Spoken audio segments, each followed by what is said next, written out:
Hello, welcome, Cabbage here. In War of the Visions, we had the live stream last night. I did the live blog as usual in my community posts, but we can do a video to sum up what they went over there. And I do those community posts to, kind of translate it in real time, but also to give myself notes for the following day when I make a video about it. But let's go into here. First of all, here are all the people that joined. I guess the one interesting thing of note here is that the guy on the far left, he's the voice actor for Lucio. He was also the voice actor for Dodge in Final Fantasy XIII, when the voice actor was like 10 years old. So that was maybe a super deep cut hint for the upcoming collaboration. I'm pretty sure nobody picked up on that. Okay, but before we talk about that, we'll talk about what is brand new in the JP version of the game. That is Sheraton, the vision card. This will come with the Esper summon. And I'm not going to talk about what the card does, but I'll talk about the character of Sheraton. She is a boss from Brave Exvius. And then her name, and then the names of all of the other bosses in the Chamber of Arms. They're based on constellations, and if we look in that blue orb, we can actually see the stars in there to make up her constellation. As a boss, she was so much fun. She was really difficult, but she had like a first half and like a second half, like different forms, and then she had different attack patterns, and that was really fun to try like different teams in order to kind of maneuver your way through her attack patterns. And hopefully, War of the Visions can also get interesting PvE bosses like that. No announcement of that kind of content coming to the game yet, so I'm probably still not going to be playing it very much in the near future. But they did say, again, that they are working on that kind of content. High difficulty PvE, which will come in the future. Okay, but we'll talk about the collaboration. It is Final Fantasy XIII. They left a bunch of hints leading up to the day on Twitter. Unfortunately, they're all the same kind of hint. It was the game that was released after a certain date. It would have been more interesting if, like, main character uses a sword or something, but, whatever. Final Fantasy XIII I have never played, but I know the characters from, Louis Vuitton ads, and then also from, of course, Brave Exvius. And then my favorite character of everybody is Hope, who is a handout character, so that's great. I'm probably going to skip all of the hatchers here. But we got the elements. Hope is light, lightning is lightning, and snow is ice. I think a lot of people are happy because the elements, quote-unquote, make sense. Again, I want to say that elements are meaningless. Light could be spade, lightning could be heart, and then ice could be clubs. It would be the exact same effect. So yeah, don't get too hung up on that. But like many other collaborations, there'll be like a first half and a second half, and then Lightning and Hope will come out first, and then Snow will come out later. I feel like a lot of the times, the character that comes out in the second part is kind of more powerful or more interesting or more unique than the first half, so Snow might be really good. I don't know, we'll have to see though. But talking about them one by one, Hope, he is a back row magic attacker is how they described him. But he'll have sub-jobs Red Mage and Time Mage. He's going to have Jamming Thrust and then Quick. And then he will equip a Boomerang, which is a new weapon type for the game. But he'll be the only one that can equip that. And there's only going to be one Boomerang that you can get from a quest. They're not going to do like a craftable R or SR type boomerangs. And then we have Lightning. She will be a frontline physical attacker with slash and projectile attacks, and then a follow-up attack like Arstoria. And then Snow, he will be a physical tank. He'll have stuff like Guts, and then a little bit of maybe damage dealing capability. He'll have a defense penetration, so maybe like a tank busting tank, maybe. And it would be really cool if he was like Engelbert level tough. That would be pretty great to have. A lot of people are making the comparison to him and Augres, but I think they'll be different enough. that you could make use of both. Snow looks very physical based. Augureus is kind of a little bit more magic based, but she can do both. She'll have more status effects. Maybe Snow will just have more survivability. But yeah, I am personally going to be skipping all of this. Just going to work on Hope.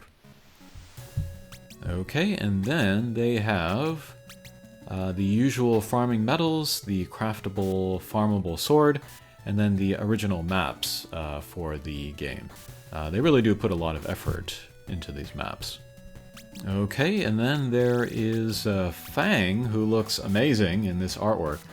She will just appear as an NPC in one of the quests. She will not be gettable or playable. But yeah, maybe in the future she will appear.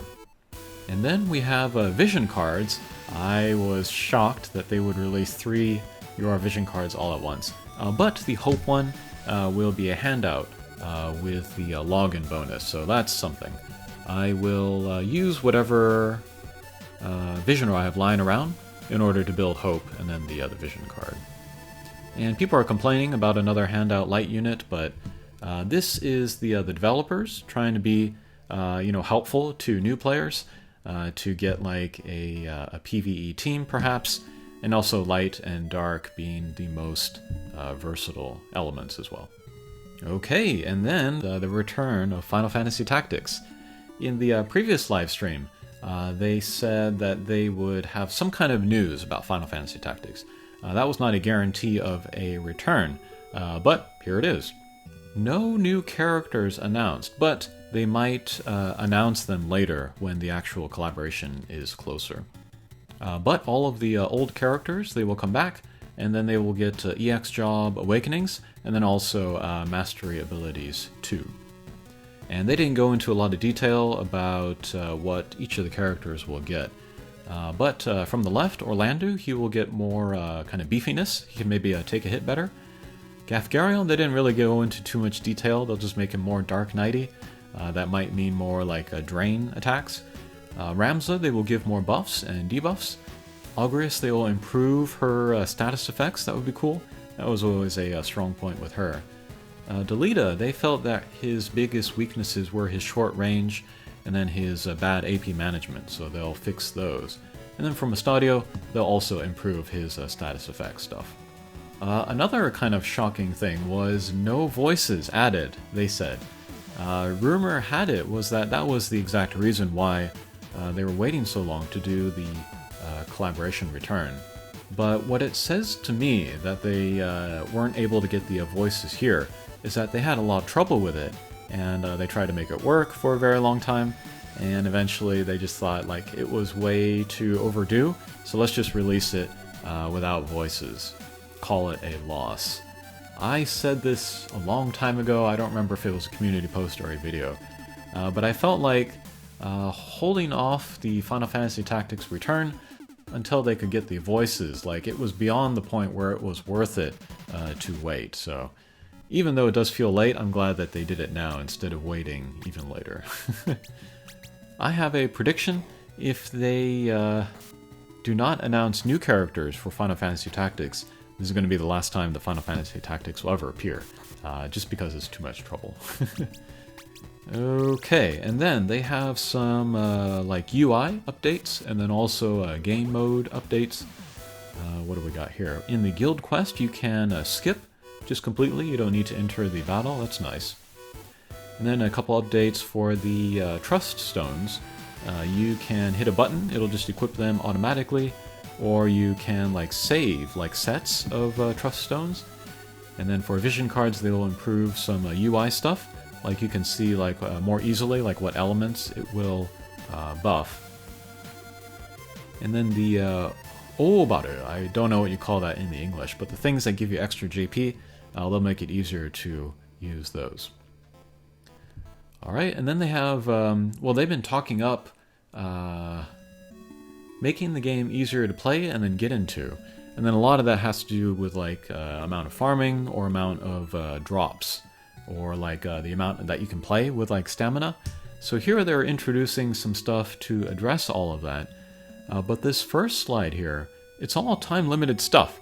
I don't know why they aren't making it permanent additions, but let's see. Here you'll be able to use more refreshes per day, stamina refreshes. Let's see, they will give out more story skip tickets and stamina refreshes. In the metal exchange area, they will add more stuff like the shards and then the orbs to awaken guys.